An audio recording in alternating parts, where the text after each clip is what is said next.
Hello Facebook people, I'm Konstantinos and today I'm coming to you with another account with a new pixel and all the things that I'm doing in order for me to be able to train it in the most cost efficient way. I know that we have discussed it in other videos and that we are mostly focusing on CPM. What is our goal over here? To train our pixel in the most cost efficient way. By the way, if you don't believe that the pixels are getting trained, this is not a video for you. Get away from here and don't even watch my videos. Go watch someone else who's telling you that the pixels are not getting trained. Now we are training our pixels in the most cost efficient way. We are having the CPMs, we are testing of course different targetings from interests, broad targeting and all of that in order to see, but our creatives are also very important. I'm going to show you in another account. We're going to go into my PC and you're going to see another account which is having problems also on the creatives, which I'm going to try to fix. I'm trying to explain to them that they have to fix this also, but I'm going to show you how eventually I optimized in a hot pocket and now I'm holding this campaign in order for me to be able to train my pixel better and better and better so that I can be able to have lower CPMs on my initial campaigns when I'm going to test new creatives later. You know, I'm something of a scientist myself. Don't forget that when it comes to CPM, targeting is important, but also the creative is very important. Why? Because you need to understand that the creative is something that is going to dictate who are the people that are going to relate with our product. For example, the example of the paper. If I'm having a paper over here which I'm showing that I'm keeping notes, then more people are going to relate, maybe lower CPM. But if I'm trying to sell this by just folding it and making, I don't have the time, but be sure that I can make a very beautiful origami crane over here.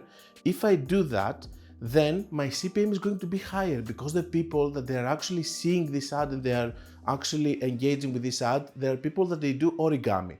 Well, if you know more people that they do origami from people that they keep notes, then maybe you live in Japan, I don't know where you live, but for sure I can tell you that the people that they do origami, there are less from the people that they would buy some paper for notes or for something else. So as you can understand, our creative is also influencing if we are having higher or lower CPM based on how many people they are actually relating with what we are showing in our creative. Hi guys, I would like to interrupt this video in order to talk to you about my new mentorship programs, and I would love if you go to the website. You're going to find the link in the description or you can find it in the menu of my website, and over there you're going to be able to see the different mentorship programs that I have. You can find the one that's going to fit better your needs and I will hope to see you there. Okay, so let me explain to you what we're seeing here. Of course, it's a new ad account, it's a new pixel and stuff. We don't have a lot of spend, but here I want to show you these crazy CPMs.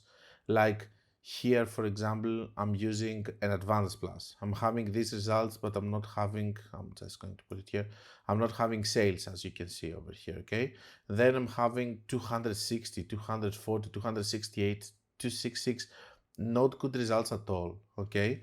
And what is happening is that eventually I'm able to optimize to this one, which is just running a crazy method CBO with lookalikes of 1% along with interest. I have tried everything, guys. I have tried lookalikes 1%, lookalikes 10%. I have tried, now you can tell me if it's a new pixel, how did you do lookalikes? Well, based on the data that I have gathered with all of these expensive sales, I'm trying 1%. That's why 1% worked and not 10%, because I'm not having enough data. Then I'm running a crazy method with lookalikes and interest that I have seen that from another campaign was working, because I was doing also CBO campaigns with interests, and now I have done a mix over here, and eventually I managed to optimize to one campaign, which started by the way with 100 CPMs and stuff, but this one is a hot pocket that's optimizing for this, and after a long period of time, in the last 7 days, I'm having profitable results.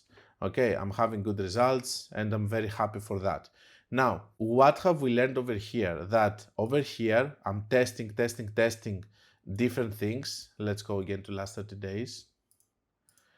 Here, I'm testing different creatives, different products, different targeting. Here, I'm testing 1% lookalikes only in a CBO. Here, it's an advanced plus. Here, it's a 1% lookalike. Here is 10% lookalikes. Here's 10% lookalikes with interests. Here, we're having only interests with 30 plus. Here, we have a broad targeting running CBO. So I'm trying to see what is working better, CBO advanced shopping campaigns, lookalikes, whatever. I'm trying to see which are the CPMs. And what I have noticed is that, by the way, if you're noticing the first campaign is a campaign which is running with a promo. So I'm not going to consider it a successful campaign in terms of CPM. For sure, in this ad account, we are having a very big issue and a very big problem with our creatives. These are unacceptable, okay, numbers. Very bad numbers, okay? Even the campaign that I have optimized, it has bad numbers. But this is something that I already said to the client that we have to fix and all of that, and we're going to work on the creatives. For sure, I'm not happy with that, but for sure, I'm trying also to do the best that I can with what I have, okay? And the best that I could is just reach it here.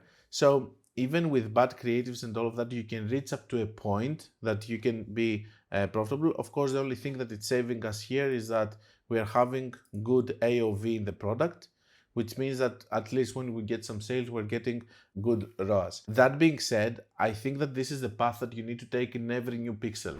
I'm not taking new pixels most of the time because of this. You see how big of a struggle is. I like to work with people that they just give me immediately good creatives. They are professionals, you know, they know what they're doing. Not to blame them that they're not professionals, they're trying, they're just not super experienced about what they're doing. It needs much more effort on my end to actually train them about the way that they need to think. So right now I'm in the process of waiting the creatives, then testing again the other creatives. If the creatives are not going to be fixed, it's going to be an issue for me. That's why a lot of times I avoid to work with new clients that they have zero data, unless if it's a product that I really believe in, like this one, for example. If that's the case, keep trying if you have a new pixel to train it with the most cost-efficient way based on CPM and sales, of course, not only CPM.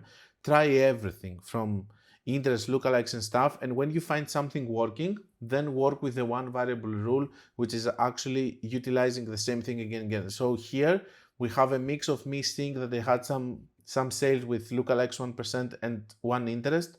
So I grouped them together, I put my best creatives from the previous campaigns, and eventually I managed to have something because I did a crazy method and I found a hot pocket. I know it's a lot of work and stuff, but this is how the new pixels are. They have a lot of work, and here you can see that if you try enough, eventually something is going to come. Now, my super goal over here is that I need to keep this campaign. It has to stay here. It has to keep producing results. I should not close it. Whatever I'm going to do with other creatives, other budget, whatever. This campaign is going to stay here, producing stable results, training the pixel. I will see you for the closing of the video. So CPM is very important. Creatives are also super important, and you can see that in this ad account we had a problem with creatives, but this is something that I cannot control, so I'm going to talk to you about the things that I can actually control. What am I doing? I'm testing. Of course, I'm letting the client know if we have a problem with the creatives, but in terms of targeting, I'm trying to do the best that I can in order to lower the CPM. Let's say that we had good creatives, then my job is to keep testing on different targetings and different audiences in order for me to be able to find the best CPM. This is what I have done here, even in this difficult situation. And I'm going to keep training the pixel, because the more I train my pixel, the better click-through rates, cost per click, and CPMs I'm going to have eventually, even with my new creatives that I'm going to have and with all the new targeting that I'm going to do. Don't forget that if you want to learn more, you can check my book, my course, my website. You can check also my mentorship programs, and below you can check all the people that they have completed the mentorship programs. And until we meet again, be creative and be consistent.